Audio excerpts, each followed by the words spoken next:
c'est le pouvoir en place qui a intérêt à ce que aussi ces genres de situations éviter ko. Et puis Sénégal encore une fois de plus il faut que aussi ñoom ñu xam ne on ne peut plus revenir en arrière am na loo xam ne c'est des acquis on ne peut plus revenir sur ça. C'est important. Alors les opinions nit yi dañuy wax seen xalaat. C'est très important. Dans la responsabilité. Absolument. Mais aussi avec courage et puis qu'on arrête aussi ces histoires d'arrestation politique yoo xam ne pour man ça ne nous mène nulle part lu dul nan yàq image Sénégal. Te image Sénégal bu yàqu ci ñu si gën a arrière. D'ailleurs pour nga baal ba xam naa ne li ma jël kàddu bi bëri na. Je parle encore sous son contrôle. L'impact de ces arrestations là aujourd'hui day am jeexital ba am jeexital si les mêmes l'endettement dont on parle. Parce que si les partenaires financiers aujourd'hui ont une mauvaise image de la démocratie sénégalaise yooyu noonu dañu sawar investir duñu sawar réunion et le président l'a dit ça dañu sori président l'a dit clairement absolument. Alors donc maître aussi côté boobu comme yéen a yor nguur gi te du droit nga je pense que loolu maa la ko yóbbante pour nga fàtte ko vous êtes un fervent militant des droits de l'homme et puis bon avocat de surcroît xeex nga nag xeex yu bëri waaw loolu mën nañu ko témoigner man témoigner parce que vraiment on est témoin de l'histoire maintenant yéen a nekk ci au pouvoir aujourd'hui on sent que ne ce régime actuel am na xemmemteefu yóbbu Sénégal fu sori on le sent ñu ngi jéem ñu ngi teg ay plan mais est-ce que loolu du gën a mën a ñoŋ gën a am solo ci bu ñu fexee ba réconcilier les Sénégalais ñëpp jàpp ci su ko defee affaire yi gën a oyof ci yéen. Effectivement xam nga tey man xaaruma nekk pouvoir pour nekk partisan wu espace public apaisé qu'on revienne aux fondamentaux de la politique. Je pense que maa ngi rafetlu déroulement wu waxtaan bi parce que je pense que Sénégalais yi bu ñuy déglu télévision wala média lii la ñuy xalaat bul xaar plutôt muy nit ñi ñëw di wax benn débat d'idées kooku fu may yóbbu moom mooy c'est vrai tey arrestation yi gis nañu ko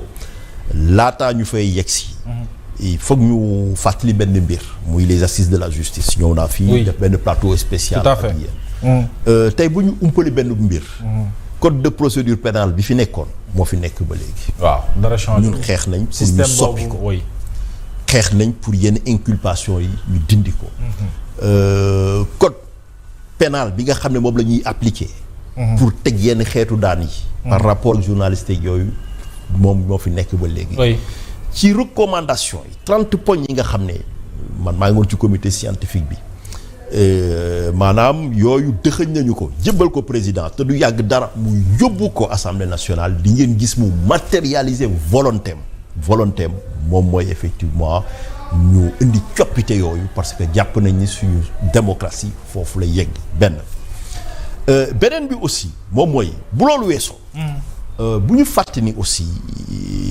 wax na ko sànq mën nañu bañ a bokk xalaat mais quel que soit suñu désaccord wala ñu yóbbu ñuy tamante wala ñuy waxante lu ñaaw quelque part loolu tey aussi foog ñu ñaawlu ko maanaam temps yi gis nañu ne que le débat public a été dévié à des questions de personnes kooku c'est pas rendre service à des gens parce que en fait dañ ko polluer donc aussi ña nga xam ne ñooy wax ñuy engagé wu xam nga yàgg naa ñëw ci sa plateau di ko wax boobu opposant la ma ne la contrairement ak lu ñuy foog nit ñi nekk ci mbirum droit de l'homme yi statistiquement violation des droits de l'homme yi du ay violation yu jóge ci état dem ci nit mais nit buy donc en tout cas saaga beneen nit la beneen nit bi nga xam ne mooy xuti wala wormawu beneen nit la wala mu koy sosal lu amul et surtout avec avènement wu réseaux sociaux yi quelque part moo tax ma jàpp ni mbir mi ñaari pàcc la c'est vrai am na ay textes yi nga xam ne foog ñu réviser ko président xam na ko premier ministre xam na ko parce que eux-mêmes ils ont peut-être fait les frais de certaines législations tey yooyu ñoom taxaw nañ temb ci assise de la justice yi nga xam ne ñoo ko initié ko ñu féet que beneen bi moom mooy aussi tey encore une fois parce que débat politique day continuer mais débat bi foog ñu bu dee dañuy politique ñu wax li nga xam ne moo yittal askan bi ñu bañ ko réduire à des considérations de personnes parce que après dañuy yóbbuwaat feneen maanaam même bu ñu ko dépénaliser ak yooyu muy dem ñu woyofal ko aussi boo fi saagaa nit wala nga wax ko li nga ko warul wax da lay yóbbu donc peut-être dootul nekk avec des mandats de dépôt yooyu tout ça. Oui. mais quand même dina ci càppandal ba. dana am ay condamnation. C'est ça. loolu nga wax ko fii nga wax ko France nga wax ko États-Unis moo ci yem atte quelque part boo ñëwee sosal nit wala nga wax ko li nga xam ne bu demee ci yoon day am donc kooku indi su démocratie donc démocratie ñaari mbir la maanaam mooy liberté ak responsabilité comme nu ko Victor Hugo doon waxee liberté bu yokkoo responsabilité day yokku maanaam ñun ci suñu bopp ñoo war a bañal suñu bopp yenn yi quelque part maanaam bu ñu toogee ci langue politique bi ñu wax li nga xam ne moom la yitteel askan bi. léegi nag yooyu effectivement dañu koy regretter peut-être aussi c'est à mettre dans le compte de la passion bi nga xam ne peut-être mooy animer nit ñi mais quelle que soit la situation démocratie noonu la. maanaam dañuy apaiser. ak modéré. dalal ak yemale. et puis surtout cette. très rapidement waxtu bi jeex na sax nga tàggatoo. man li ma ci wax rek encore peut-être ñu terminer ci sujet boobu.